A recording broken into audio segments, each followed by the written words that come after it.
আজকে আমি আপনাদের সাথে কিছু কথা শেয়ার করব। যেহেতু আমি একটি স্পিরিচুয়াল ফ্যামিলি থেকে বিলং করি, তো আমার এখানে রান্নার ভিডিও করা নিয়ে অনেকেরই অনেক রকমের মন্তব্য হয়। তো সেই বিষয়গুলো নিয়ে আজকে আমি আপনাদের সাথে কিছু কথা বলব। প্রথমত, আমি আমার পেজের ভিডিও নিয়ে অনেক অ্যাক্টিভ বলে অনেকেই ভাবেন যে আমি আমার স্পিরিচুয়াল লাইফে তেমন হয়তো কোনো সেবা করি না বা আমার চপটপ তেমন হয় না। তবে মহাত্মাগণ বলে গেছেন যে আপনও ভজন কথা না বলিও যথাতথা। ভজন তো কোনো শো অফ করার মতো কিছু না।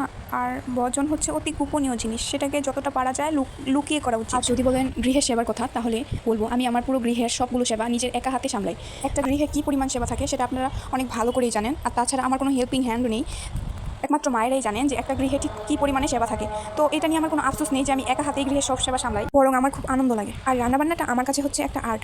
আমার ছোটোবেলা থেকে রান্নাবান্না করতে ভীষণ ভালো লাগে। আর পেজে ভিডিও করাটা, ব্লগিং করাটা হচ্ছে আমার একটা শখ। এগুলো আমি আমার গৃহের সব সেবা কমপ্লিট করে তারপরেই করি। আর আমি এমন একটা ফ্যামিলিতে বড় হয়েছি যেখানে আমাকে শিখিয়েছে সেলফ ডিপেন্ডেন্ট। তাই আমি লাইফে সাকসেস হওয়ার জন্য বা শখের বসে এই ভিডিওগুলো করি, এছাড়া আর কিছুই না। তবে আমার এই ভিডিওর উদ্দেশ্য কাউকে কটূক্তি করা বা ছোটো করা না, জাস্ট আমার বিষয়গুলো একটু ক্লিয়ার করে দেওয়া। আসলে কিছু জিনিস শুনলে খুব কষ্ট লাগে, তো তাই কথাগুলো না বলে আর পারলাম না।